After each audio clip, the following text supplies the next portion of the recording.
राष्ट्रपति के अभिभाषण के बाद धन्यवाद प्रस्ताव पर सदन में चर्चा जारी है। हंगामे के साथ शुरू हुई लोकसभा की सदन की कार्रवाई। बीजेपी सांसद अनुराग ठाकुर ने धन्यवाद प्रस्ताव पर चर्चा की शुरुआत की।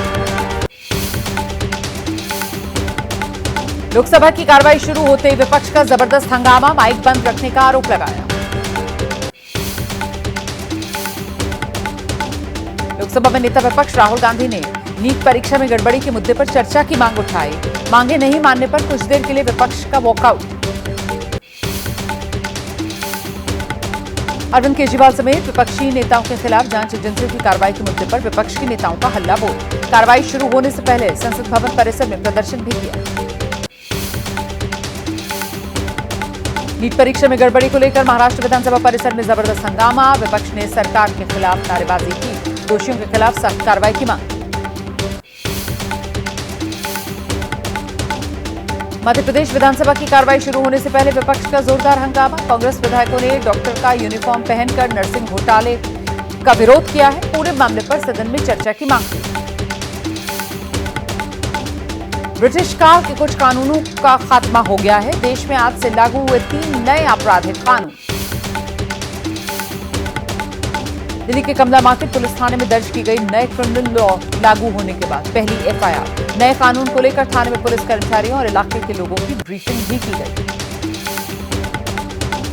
नए कानून लागू होने के बाद दिल्ली में पंकज कुमार नाम के शख्स के खिलाफ पहली एफआईआर दर्ज हुई है। नई दिल्ली रेलवे स्टेशन के बाहर रेडी लगाता है पंकज।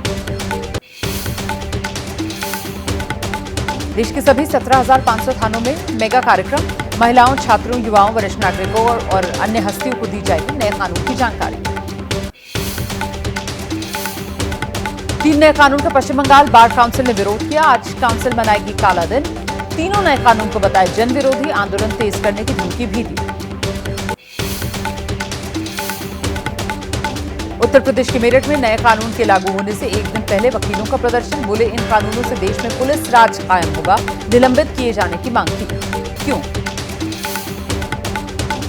जनरल उपेंद्र द्विवेदी ने 30वें सेना प्रमुख के रूप में कार्यभार संभालने के बाद शहीदों को श्रद्धांजलि दी। कहा, भारतीय सेना हर चुनौती का सामना करने के लिए पूरी तरह तैयार है। गुजरात के अहमदाबाद में 2 कार्स के बीच जबरदस्त टक्कर हो गई। गाड़ियों के परखच्चे उड़ गए। 3 लोगों की मौके पर ही मौत हुई। मध्य प्रदेश के डिंडोरी में बारिश की वजह से निर्माणाधीन मकान ढह गया। मलबे के नीचे दबे 3 मजदूर। रेस्क्यू कर 2 को निकाला गया। 1 मजदूर की मौत हो गई। महाराष्ट्र के लोनावला में लापता 2 बच्चों की तलाश के लिए रेस्क्यू ऑपरेशन जारी। रविवार को अंधेरा होने की वजह से रोक दिया गया था बचाव कार्य। मुंबई के लोनावला में बारिश के बाद भूशी बांध ओवरफ्लो हो गया। सीढ़ियों पर झरने की तरह पानी बहने लगा। मूसलाधार बारिश से केरल के वाटरफॉल में पानी की धार बढ़ गई है। घूमने जाने वाले पर्यटकों को सतर्क किया गया। महाराष्ट्र में भारी बारिश की वजह से अजंता गुफा का नजारा बेहद मनमोहक बन गया है। गुफा का बड़ा झरना ओवरफ्लो कर रहा है। अजंता गुफा का सप्तकुंड झरना दुनिया भर में मशहूर है। दिल्ली में आज से पूरे सप्ताह जमकर बरसेंगे बादल। 30 से 40 किलोमीटर प्रति घंटे की रफ्तार से धूल भरी आंधी चल सकती है। पिछले दिनों हुई बारिश से अब भी कई इलाकों में पानी भरा हुआ है। हरिद्वार में भारी बारिश की वजह से शहर के कई हिस्सों में जलजमाव है। पानी में फंसी कई गाड़ियां, आवाजाही में भारी परेशानी। राजस्थान में बारिश का सितम जारी है। कल कई जिलों में बारिश के बाद बिगड़े थे हालात। अगले 4-5 दिन में पूर्वी राजस्थान के कुछ हिस्सों में भारी बारिश का अलर्ट। गुजरात में भारी बारिश का सितम जारी। सूरत, भुज, वापी, भरूच, अहमदाबाद शहर में सैलाब जैसा मंजर है। सड़कें, कई मोहल्ले पूरी तरीके से डूबे हुए हैं। राज्य की कुछ नदियां भी उफान पर हैं।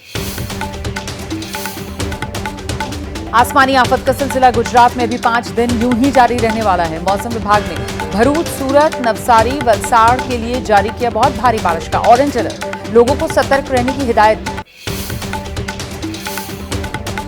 अहमदाबाद में तेज बारिश के बाद पानी में डूबे शहर के कई इलाके। सड़कों और गलियों में हुआ बारिश के पानी का कब्जा। लोगों को आने जाने में बहुत दिक्कत हो रही है। अहमदाबाद के केके नगर में भारी बारिश, तेज हवाओं के साथ बारिश से गिरे पेड़, कई कारें क्षतिग्रस्त। भारी बारिश के बाद गुजरात के अहमदाबाद का सबसे ज्यादा बुरा हाल हुआ है। बारिश और गैस पाइपलाइन लीकेज की वजह से सड़क धंस गई, कई रास्ते पानी में डूबे। गुजरात के मेहसाणा में जोरदार बारिश हुई है, कई हिस्सों में भारी जल जमाव है। हाईवे पर दिखा बारिश का असर, यातायात में लोगों को बहुत परेशानी। गुजरात के सूरत में बारिश के बीच अचानक गिरे बिजली के खंभे, चिंगारी के साथ सड़क पर गिरे तार, ट्रांसफार्मर भी सड़क पर गिरा, बाल बाल बचे लोग। गुजरात के गांधीनगर में भारी बारिश से आम लोगों की मुश्किलें बढ़ी। बारिश की वजह से सड़क का बहुत बड़ा हिस्सा धंस गया। रोड किनारे पर बने गड्ढे में गिर गई कार।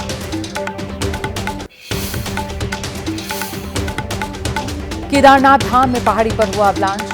गांधी सरोवर के ऊपर दिखा बर्फ का तूफान। बर्फीले तूफान से अब तक किसी भी तरह का जान का नुकसान नहीं हुआ। हरिद्वार में भारी बारिश के बाद उफान पर गंगा नदी। डामकोठी में गंगा का जलस्तर 15 फीट से ऊपर पहुंच रहा है। मौसम विभाग ने आज से लेकर 4 जुलाई तक भारी बारिश का पूर्वानुमान भी जताया। उत्तर प्रदेश के मथुरा में कृष्णा विहार इलाके में गिरी पानी की टंकी। हादसे में 2 लोगों की मौत हो गई, 13 लोग घायल बताए जा रहे हैं। मौके पर राहत बचाव कार्य जारी। सीएम योगी ने दिए कार्रवाई के आदेश। पहाड़ों में लगातार हो रही मूसलाधार बारिश ने पैदा किए बाढ़ जैसे हालात। श्रावस्ती में खतरे के निशान के ऊपर राप्ती नदी, कई गांवों में घुसा नदी का पानी। उत्तर प्रदेश के एटा में नगर पालिका परिषद के दावों की पोल खुल गई है। तेज बारिश के बाद शहर के कई इलाकों में पानी भर गया। नालों में उफान आने से सड़कों पर पानी का कब्जा है। बिहार के हाजीपुर में मूसलाधार बारिश से मरीजों की मुश्किल बढ़ गई है। सरकारी अस्पताल के सर्जिकल वार्ड्स में पानी भरा हुआ है। वार्ड के भीतर तालाब जैसा नजारा। बिहार के जहानाबाद में मानसून की पहली बारिश में खुली दावों की पोल। सदर अस्पताल के एसएनसीयू वार्ड में पानी घुस गया। करीब 1.5 घंटे तक बच्चों को कोई इलाज नहीं मिल पाया। बिहार के जहानाबाद में तेज बारिश से अंडरपास में पानी भरा, कई वाहन फंस गए। ट्रैक्टर तक पानी में डूब गया। लोगों ने धक्का लगाकर किसी तरीके से एक कार को निकाला।